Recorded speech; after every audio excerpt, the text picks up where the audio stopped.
حضرت سیدہ عائشہ صدیقہ رضی اللہ تعالی عنہا ارشاد فرماتی ہیں کہ شعبان کی 15ویں رات تھی، یعنی شب برات کی رات۔ فرماتی ہیں شعبان کی 15ویں رات تھی، میں نے اچانک نظر ڈالی تو حضور میرے بستر میں تھے، پھر میری نظر پڑی تو حضور نہیں تھے۔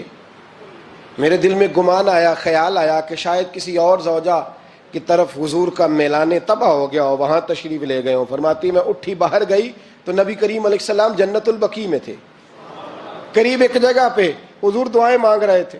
فرماتے میں گیا تو حضور فرمانے لگے، ابو بکر کی بیٹی تو نے کیا گمان کیا کہ اللہ کا رسول تیری حق تلفی کرے گا؟ عرض کی حضور آپ مالک ہیں، کہیں اور جانا چاہیں تو میری طرف سے پابندی نہیں۔ کہتی ہے وہاں کھڑے کھڑے میرے رسول کریم نے بیان فرمایا، یہ ترمذی کے لفظ ہیں۔ حضور نے فرمایا عائشہ یہ شعبان کی 15ویں رات ہے، مدینے میں سب سے زیادہ بکریاں بنو کلب کا قبیلہ پالتا تھا۔ فرمایا آج کی رات بنو کلب کے قبیلے کی بکریوں کی تعداد کے مطابق اللہ میری امت کے لوگوں کی بخشی فرما دے گا۔ یہ وہ رات ہے۔ جناب عائشہ صدیقہ رضی اللہ تعالی عنہ نے بات رات کو سنی تنہائی میں نبی پاک سے، رات کو تنہائی میں حضور سے سنی، سویرے جناب عائشہ نے کل امت کو بتائی۔ اگر یہ بات اہمیت والی نہ ہوتی تو بی بی صاحبہ آگے روایت کرتی، یہ کتابوں میں آتی، یہ لوگوں کو بتاتی۔ حضرت عائشہ نے روایت کیا اور مولا علی شیر خدا نے تو کھل کے کہا، ابن ماجہ میں حضرت علی سے پیار کرنے والوں کے لیے الگ عنوان، مولا علی نے کھل کے فرمایا شعبان کی 15ویں رات کو رات عبادت کرنا اور سویرے روزہ رکھنا۔ حضرت علی کے لفظ بائی نہیں سیاستہ میں، رات کو روز عبادت کرنا، دن کو روزہ رکھنا۔ ویسے تو رب کریم ہر روز تہجد کے وقت پہلے آسمان پر نزول اجلال فرماتا ہے اور لوگوں کو فرماتا ہے کوئی بخشش مانگنے والا؟ اور فرمایا ہر روز تہجد کے وقت یہ اعلان ہوتا ہے، پر شب برات کو نا شروع رات سے یہ اعلان شروع ہو جاتا ہے۔ ادھر دیکھو میری طرف، مغرب سے اعلان شروع ہو جائے گا۔ اللہ کرے آپ کو سمجھ آئے، اللہ کرے آپ کو، اور بھائی یہاں بار لوٹ سیل لگ جائے، یہاں ابھی سیل لگ جائے، 5000 والا جوڑا 1500 میں تو رش ختم ہوگا۔ اور بھائی اگر یہ لگ جائے، چلو یہ تو دور کی بات ہے نا، ہم تو لنگر والے لوگ ہیں، اگر لنگر کا اعلان ہو جائے کہ بڑا تگڑا ہے، بڑا تگڑا، ہمارے ہاں تو شادی کی روٹی کھلتی ہے تو لوگ آخری روٹی سمجھ کے کھاتے ہیں، تو شاید اللہ ماشاءاللہ یہ آخری ہے، اس کے بعد نہ ملے گی۔ جب اعلان ہوتا ہے اور دعوت ہوتی ہے کہ کھلا ہے جی کھاؤ، کیا حشر ہوتا ہے، کیا انداز ہے۔ مولا علی شیر خدا حدیث روایت کرتے ہیں، رنگ کیا ہے؟ فرمایا باقی راتوں میں نا تھوڑا سا پیکج ہوتا ہے، تھوڑا سا، آخری حصے میں رات کے شب برات کو نا رات چڑھتے ہی اللہ پہلے آسمان پر جو اس کی شان کے لائق ہے نزول جلال فرماتا ہے، اور پہلا جملہ یہ فرماتا ہے کوئی معافی مانگنے والا؟ اللہ کرے آپ کو سمجھ آئے، یعنی معافی دینے والا کہہ رہا ہے چلو آؤ ادھر آؤ ذرا معافی مانگو، میں معاف کرنے آیا ہوں، مانگو معافی۔ ہے کوئی معافی مانگنے والا؟ معاف کر دیں گے۔ اور آپ فرماتے ہیں ہے کوئی رزق مانگنے والا؟ وہ جو بڑی درخواستیں دیتے پھرتے ہیں نا مختلف اداروں میں، وہ ایک درخواست نا کل شب برات والی رات بھی دیں۔ اللہ کرے آپ کو سمجھ آئے۔ وہ جو کہتے ہیں نا بڑی بڑی کمپنیوں میں نے اپلیکیشن جمع کرائی ہے تو کہیں کام نہیں بن رہا تو نسخہ دے رہا ہوں، ایک اپلیکیشن کل رات بھی جمع کراؤ انشاءاللہ کام بن جائے گا۔ اور میں نہیں کہہ رہا، مولا علی شیر خدا فرما رہے ہیں، اور وہ خود نہیں فرما رہے، وہ نبی پاک کا فرمان نقل کر رہے ہیں، اور وہ رسول اللہ صلی اللہ علیہ وسلم کی بات نہیں بیان کر رہے، وہ کہتے ہیں رب فرماتا ہے کوئی روزی مانگنے والا؟ سارے سیٹھوں نوابوں جاگیرداروں کے پاس جا کے تھک گئے ہو، ایک دن میرے کہنے پر، ایک رات، ایک دیہڑی ذرا شب برات والی لگا کے تو دیکھو، پر شرط یہ ہے کہ یقین کامل ہو، ارادہ یہ، مطلب اللہ معاف کرے آپ نے ناراض نہیں ہونا، لیکن وہ ماحول اس طرح کا ہے کہ شب برات کو ایک دو ساتھی کو کہا رات کو عبادت کر کہتے جی وہ تو ٹھیک ہے پر سویرے چھٹی نہیں، کام کرنا ہے۔ یعنی رب کہہ رہا ہے کہ تو آ جا شب برات کی رات، جو مانگے گا وہ تجھے، لیکن یہ ادھر نہیں توجہ کر رہا، یہ کہتا ہے سویرے 10 بجے دکان نہ کھلی تو مشکل ہو جائے گی، دفتر نہ گیا تو حالات آپ دیکھیں ذرا۔ اب جب یقین اس طرح کا ہو تو پھر تو بھائی ساری زندگی اداروں میں درخواستیں دینی ہیں، پھر آپ جیسا آپ کا مزاج ہوگا، اللہ تعالیٰ تو بندے کے گمان کے قریب ہے، تو میرے رسول پاک علیہ السلام نے ہمیں یہ میسج دیا، پیغام دیا، فرمایا اس رات جو اولاد مانگے گا رب اسے بھی عطا فرمائے گا، اس رات جو اللہ سے بخشش مانگے گا اللہ اسے بھی دے گا، اس رات جو رب کریم سے عزت مانگے گا اللہ اسے بھی عطا کرے گا۔ شارحین نے لکھا اس رات جو رب سے پردہ پوشی مانگے گا اللہ اسے پردہ پوشی بھی عطا کرے گا، جو جنت کا سوالی ہوگا رب اپنے فضل سے عطا فرمائے گا۔ کوشش فرمائیں، کوشش فرمائیں۔ 10 محرم کو ہمارے ہاں لوگ جاتے ہیں قبرستان، وہ کسی حدیث سے ثابت نہیں، میں منع نہیں کر رہا، جائیں 9 محرم کو جائیں، 10 کو جائیں، 11 کو جائیں، 8 کو جائیں، سفر میں جائیں، ربیع الاول میں جائیں، قبرستان میں جب بھی جائیں منع نہیں ہے، لیکن شب برات والی رات تو خود رسول کریم گئے ہیں نا قبرستان۔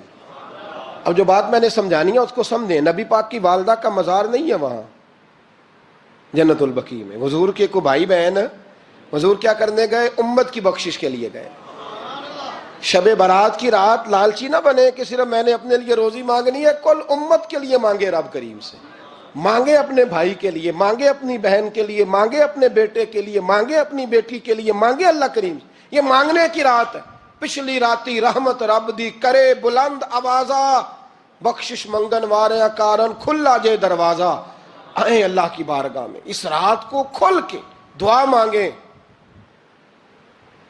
قبرستانوں میں نا کچھ قبریں ایسی ہیں کہ جو بتاتی ہیں کہ سالوں بیت گئے ہیں کوئی آیا نہیں،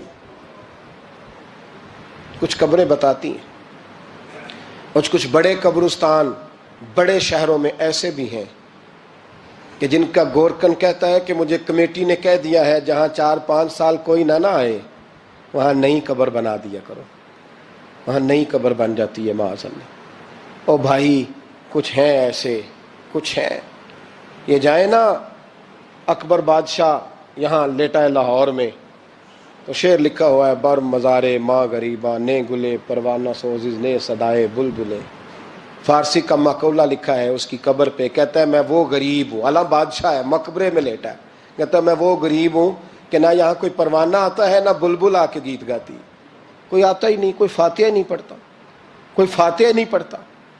او بھائی کئی قبریں ایسی ہیں جن پہ سالوں بیت گئے کوئی لوٹا نہیں، اور مشکات میں حدیث ہے میرے نبی کریم علیہ السلام نے فرمایا جو قبر میں ہوتا ہے وہ تو اس آدمی کی طرح ہے جو دریا میں ڈوب رہا ہے اور وہ انتظار کر رہا ہے کہ میرا بیٹا میرے لیے دعا مانگے، میری بیٹی دعا مانگے، پر بیٹے کو تو 27 سال ہو گئے، ملک سے باہر ہے، کاغذ بنے گے تو ابے کی قبر پہ آئے گا نا، اس کے تو کاغذات ہی نہیں مکمل ہو رہے، وہ بیٹے کو تو مشکل ہے بڑی، وہ تو کاغذات نہیں بن رہے، وہ تو دولت کا مطالبہ پورا ہوگا تو جبھی وہ کام ہوگا نا، انتظار ہو رہا ہے قبروں میں میرا بیٹا دعا کرے، میرا بھائی دعا کرے، اور اگر بچہ دفن ہے تو وہ کہتا ہے میری ماں دعا کرے، میرا باپ دعا کرے۔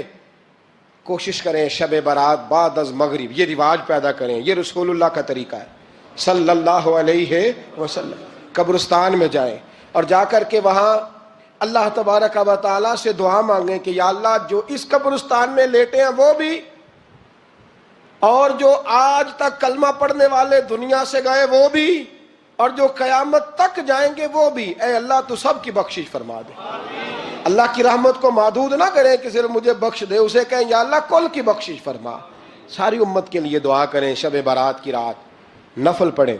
ہمارے ہاں محفل ہوتی ہے ہر سال الحمدللہ، بڑے شوق سے بڑا خوبصورت ہم اہتمام کرتے ہیں، لیکن میں اکثر دوستوں سے کہا کرتا ہوں کہ جن کو اکیلے میں نفل پڑھنے میں مزہ آئے وہ اکیلے میں پڑھیں۔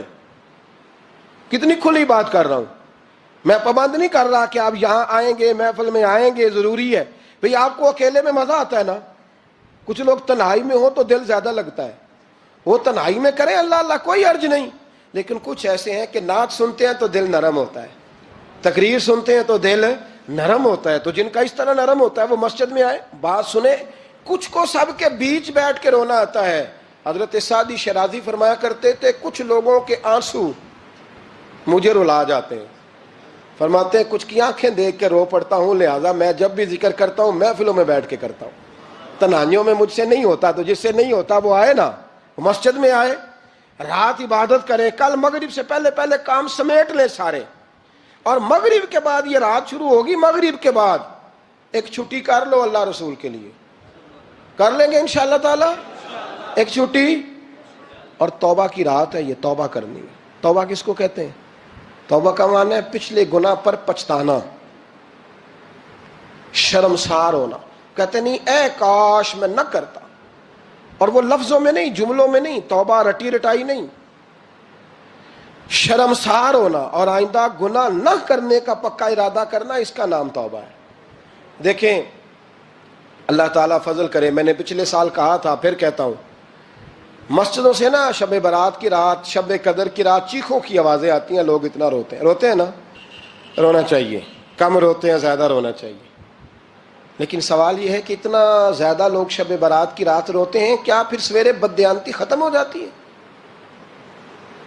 جو رات مسجد میں کھل کے رو کے آیا ہے، اس کا پروگرام ہے نا کہ اب ملاوٹ کبھی نہیں کرے گا، اب گاہکوں سے جھوٹ کبھی نہیں بولے گا، اب وہ بددیانتی کا معاملہ کبھی نہیں کرے گا، لیکن رات روتا بھی رہے اور سویرے پروگرام یہ ہو کہ میں نے پھر لوگوں کو فریب دینا ہے، داؤ لگانا ہے، تو اس نے توبہ کیا رات کے، یہاں بس یہ ایکٹنگ کر کے لوٹ آیا ہے، یعنی بڑی سجا بنا کر کے سوار کر کے رات توبہ کی۔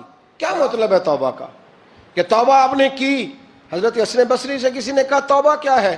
فرمانے لگے توبہ یہ ہے کہ جس گلی سے رب نے تجھے منع کیا ہے دوبارہ پھر تو اس گلی میں نظر نہ آئے، تو نظر ہی نہ آئے، اور جس جگہ جانے کا رب نے تجھے حکم دیا ہے پھر تو دوبارہ وہاں سے غیر حاضر نہ ہو۔ اگر یہ پروگرام ہی نہیں، ارادہ ہی نہیں، بچے ایک دو مجھے کہنے لگے کل حضرت صاحب توبہ کے موضوع پر ہم نے گفتگو کرنی ہے تو کوئی باب بتائے کہاں پہ ہے، کچھ بچے شاگرد ہیں، کچھ مسجدوں میں جمعہ پڑھاتے ہیں، ایک نے مجھ سے کہا، تو میں نے کہا بیٹے پہلے مسجد میں جاؤ، 2 نفل پڑھو، توبہ کرو، توبہ کا ارادہ بناؤ، یہ رسم نہیں ہے۔ وہ نعت خواں بھی تو توبہ کر لینا جو شب برات کے دن لوگوں کو توبہ کرانے آیا ہے اور 25,000 کا سودا کر کے آیا ہے، تو آج اس کام سے تو توبہ کرنا، یہ نوٹ پھکوانے سے تو توبہ کرنا، یہ رسم ہے؟ ساری رات توبہ توبہ توبہ توبہ، یہ کیا معنی ہے اس کا؟ کیا مطلب کریں؟ امام غزالی فرماتے ہیں کہ ایک آدمی بادشاہ کا گارڈ تھا، سپاہی تھا، اس کا پہرے دار تھا، نگرانی کرتا تھا، بڑی وفاداری سے نوکری کرتا رہا، بادشاہ نے اسے تنخواہ کے علاوہ بھی بڑا نوازا، بڑا نوازا، بڑا نوازا، اسے بادشاہ نے بڑے الاؤنسز دیے، بادشاہ نے بڑا کچھ دیا، مکان دیا۔ کچھ سالوں کے بعد بادشاہ کو پتا چلا کہ یہ میرے لیے نہیں آتا تھا، اس کی تو میری کنیز پر نظر تھی، اس نے تو رات کی ڈیوٹی اس لیے لگوائی تھی کہ کنیز پر نظر تھی۔ تو امام فرماتے ہیں کہ بتاؤ پھر وہ بادشاہ اس کے ساتھ کیا سلوک کرے گا؟ وہ کیا سلوک کرے گا؟ تو لوگ کہنے لگے حضور لگتا یہ ہے کہ وہ نا 4-5 حصوں میں کاٹ کے تو کتوں کے آگے پھینکے گا۔ آپ فرمانے لگے میرا رب تو بڑا ہی کریم ہے، وہ تو ایسے نہیں کرتا، لیکن بتلاؤ اگر اسے پتا چلے کہ یہ رسم کے لیے آیا ہے، اس کی تو نظر ہی مال پہ ہے، یہ تو سویرے بدلے گا نہیں، یہ تو دھوکہ دے رہا ہے، یہ تو توبہ کرنے آیا ہی نہیں، اس نے تو ڈھونگ رچایا ہے، اسے تو پہلے سے خبر ہے، تو پھر تم کیا امید رکھتے ہو؟ پھر کیا رویہ رکھتے ہو؟ شب برات کی رات دھاڑے مار مار کے رونا اور صبح اسی طرح دھوکہ دینا، اسی طرح فریب کرنا، اسی طرح جھوٹ بولنا، اسی طرح بددیانتی کرنا، اسی طرح لوگوں کو لوٹنا، تو یہ رسم نہیں ہے توبہ۔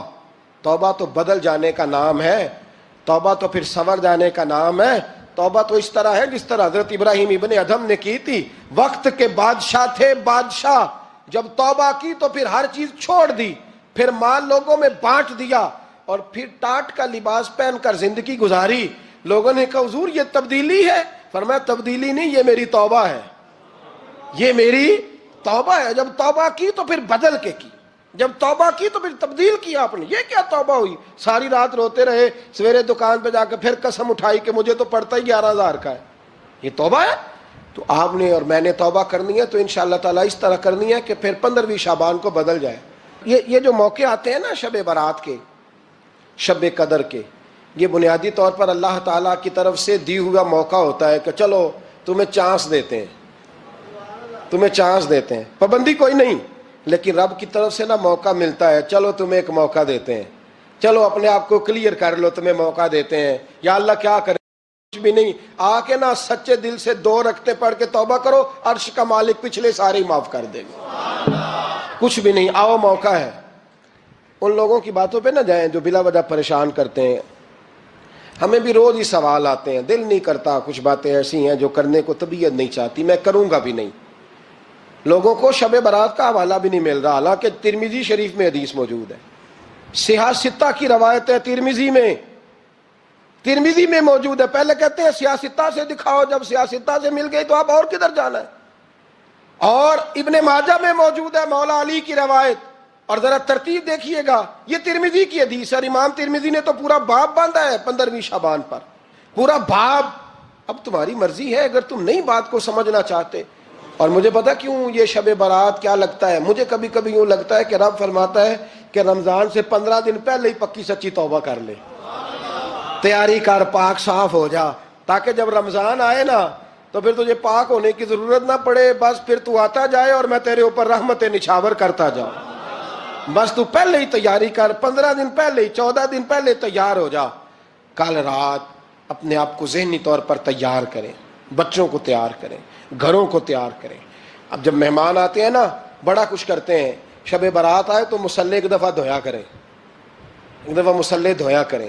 فرش دھوتے ہیں نا، مہمانوں نے آنا ہے تو ایک کمرے کا فرش دھو کے صاف کریں کہ خواتین نے یہاں ساری رات نماز پڑھنی، یہ ارادے بنائیں۔ جس طرح آپ کہتے ہیں نا رات کو سفر کرنا ہے تو دوپہر میں تھوڑا آرام نہ کر لوں تو کل دوپہر میں آرام کر لیں، تاکہ رات کو رب رب کرنا آسان ہو جائے، اللہ کی بارگاہ میں بیٹھنا آسان ہو جائے۔ مکمل طور پر ذہنی طور پر اپنے آپ کو تیار کریں۔ یہاں بھی محفل ہوگی انشاءاللہ، عشاء کے متصل بعد شروع ہو جائے گی، 12 بجے تک محفل چلے گی، پھر 12 بجے کے بعد نماز تسبیح پڑھی جائے گی، پھر 1 بجے پھر دوبارہ آپ کو اجازت دی جائے گی، کوئی انفرادی طور پر گھنٹہ سوا اپنی الگ سے کوئی عبادت کرنا چاہے تو وہ تب بھی ممکن ہو، جیسے آپ کو موقع بنے۔ میں کہہ چکا ہوں، لیکن وقت ضائع نہ کرنا، گولڈن چانس۔